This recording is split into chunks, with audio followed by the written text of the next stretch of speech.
Intro the show, cover LRM, discuss some the Crunchyroll fall 2023 anime schedule.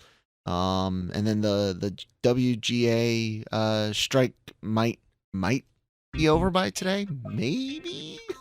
I think that should definitely give me all of the SEO I need right up front. Hello, everybody. Welcome back to the Daily Cup of Genre here on the Genreverse YouTube channel and Genreverse Podcast Network, available on all of your favorite podcast apps.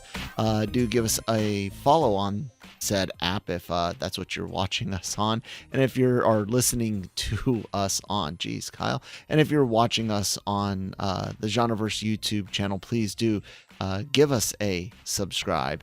Thumbs up, comments are all appreciated. Thumbs down and comments are appreciated. If you let us know what's what is what, why up or down. Did I say my name? It's Kyle. I think I did. LRMonline.com. Go there every day for all written news, needs, opinions, celebrity interviews, all sorts of great stuff. And as we take a look around LRMonline.com, don't forget, merch. You can actually access that right there. We got a lot of really cool stuff available on our Redbubble. When I turn off dark mode, you'll be able to see it. All these prints are available on things like mugs and shirts, sweaters, all sorts of stuff. More designs coming in the future. But yes, LRMonline.com. If you've ever considered being a writer, hey, guess what? Good news. We're looking for you. You can write Michael at LRMonline.com. And say, hey, I'm interested in writing about X, Y, or Z. Literally anything in geek, pop culture, entertainment. If you want to do celebrity gossip, have at it. You want to write about Transformers, awesome. Anime, tabletop gaming, like whatever you're into. If it's entertainment or entertainment adjacent, write Michael.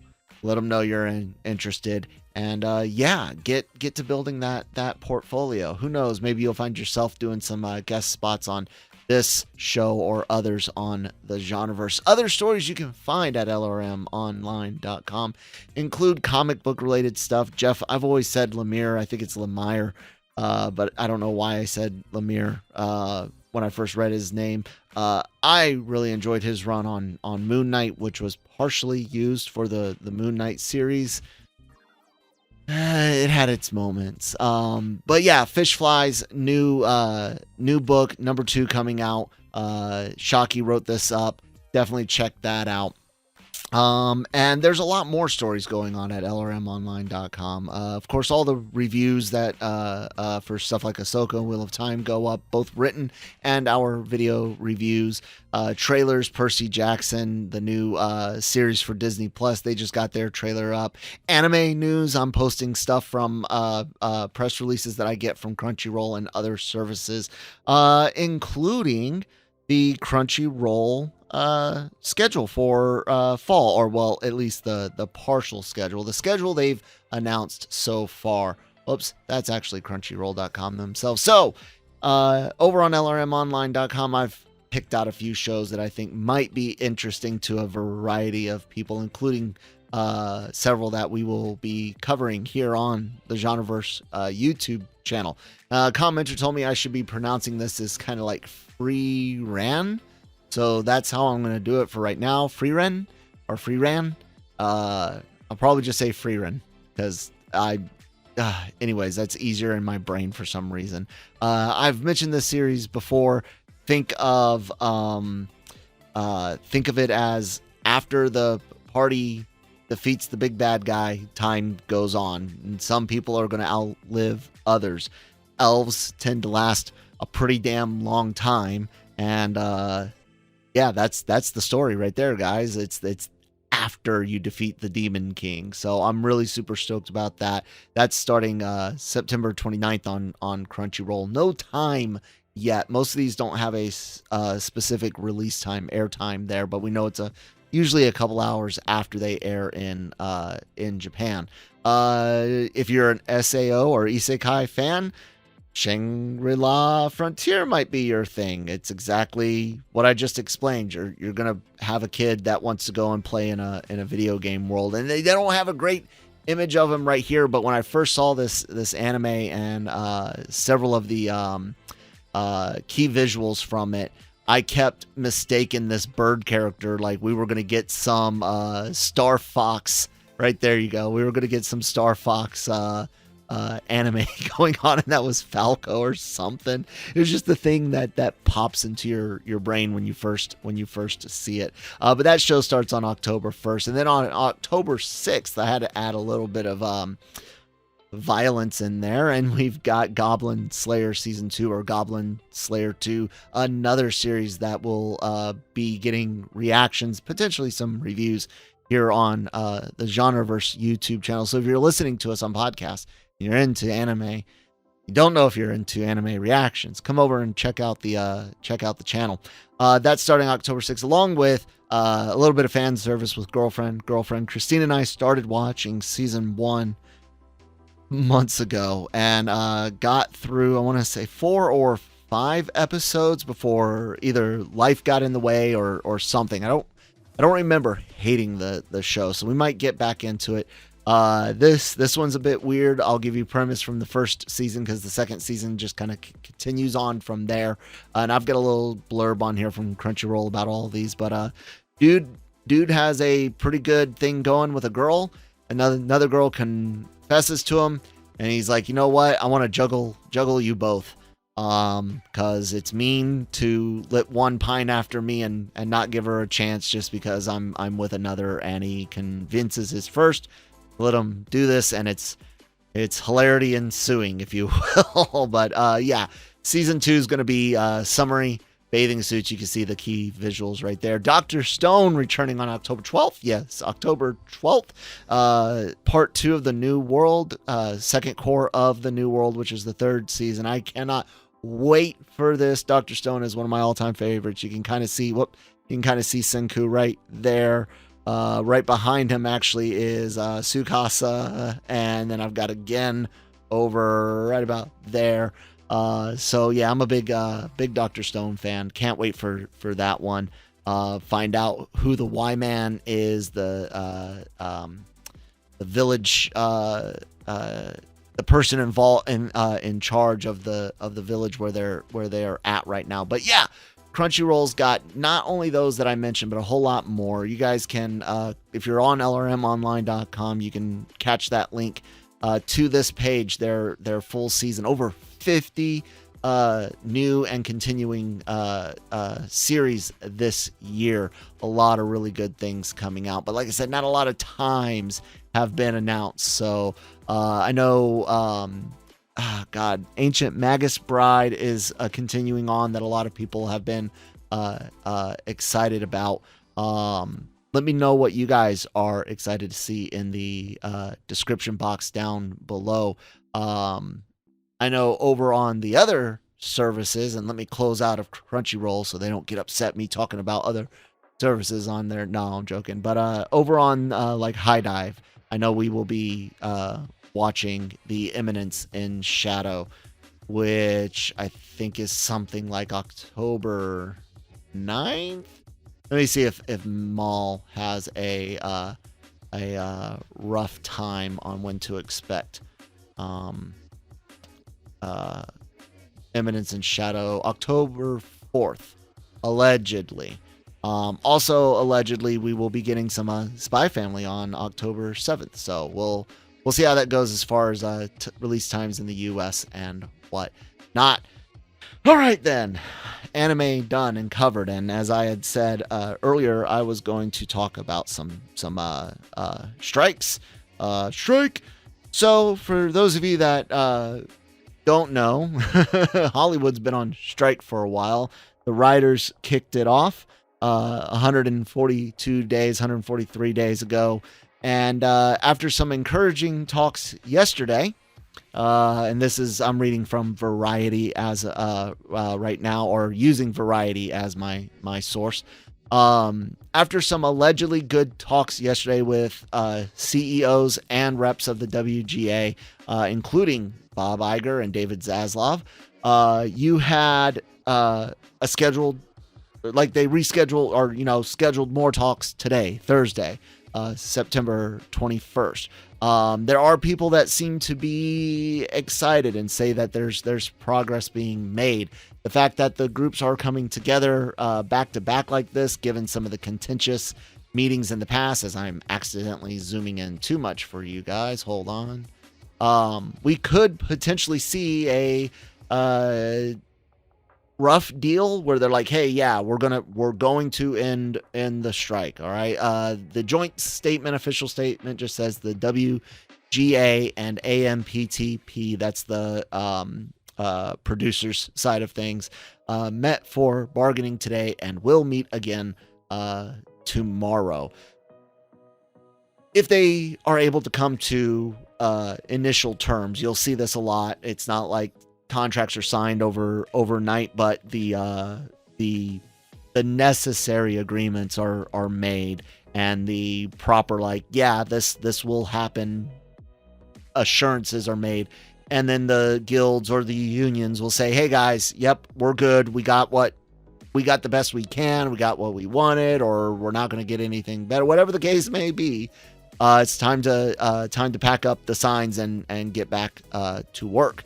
And then, of course, things will be slow to get back up and going. But it's not just the writers. Don't forget, still, right now, the Screen Actors Guild, SAG-AFTRA, are still on strike. I have not heard, nor did I find any. And when I say I have not heard, I mean by reading online. Not that I've got that type of deep Hollywood sources. But nothing on SAG-AFTRA. However, they followed real close to the writer's strike, and it almost seemed like a solidarity move, while at the same time saying, hey, we should go ahead and fight for some things, including residuals, AI, fears, and whatnot, streaming-related things. But this is all kind of connected to what happened last week and earlier this week, if I'm not mistaken. And this one I'm pulling just from NBC News. It was reported everywhere. A while ago, Drew Barrymore, Bill Maher, and some others talked about bringing their talk shows back, sans writers, where it would just be the guest segments and the host, and kind of like a podcasting, if you will. And they said, hey, we're doing this because, especially Bill Maher, he released a whole statement saying, there's more than just the writers here. There's camera, there's crew, there's electricians, there's people for the audience, there's a whole other part of this economy that you guys are missing. And they were going to bring them back, and then they walked them back. I'm not sure if maybe because even before positive talks, there's got to be some sort of communication between the writers and actors and the studios and producers, right? So I'm wondering if them saying, hey, walk this back because we're actually on to something. This could be coming to an end. And I'm wondering if that's more of why they were able to quickly walk it back. Because they're not wrong when they say, when like Bill Maher says, hey, there's more people involved than you might realize, and it's hurting them as well. We got a Discord server, link in the description box below. One of our members, Zeb, went ahead and said it's tricky to navigate this situation. Basically, 3 employees, writers, keep the rest of the crew unemployed. So I at least suspect that she might have done this with the rest of the crew in mind, and that's the Drew Barrymore thing. And he ponders, if the VFX houses or the caterers unionize, go on strike, I doubt the writers and actors will stand behind them in solidarity. And that's a big, I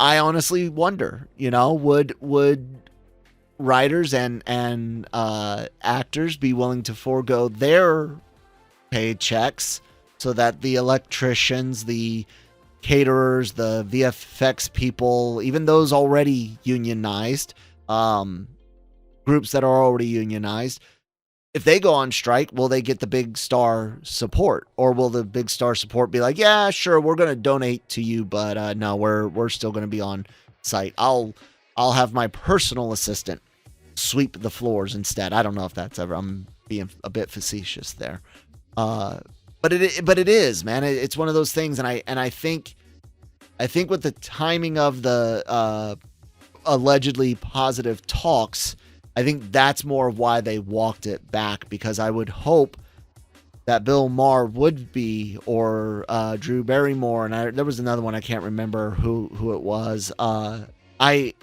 would expect them to be willing to fight for the littlest person, and I'm by littlest and lowest on the totem pole, or lowest paid, whatever, however you want to word it. It's not me trying to belittle anyone.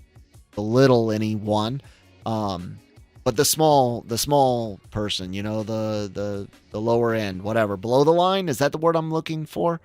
When you're worried about them, you know, you're showing care and compassion, and showing that this strike, like all strikes, are very nuanced. Just ask the people involved in the auto industry right now. It's there a lot of people get hurt, including consumers, including small local businesses in and around these places that might, you know, feed the writers and actors when they're on site, or feed the auto workers on their lunch breaks. And you start seeing just how dependent we can really be on each other, even for industries that we personally, like myself or you out there in the audience, don't have any direct connections for. You don't have a family member or close friend in Hollywood, in SAG-AFTRA, or anything. You don't have any family or friends that work for the auto industry.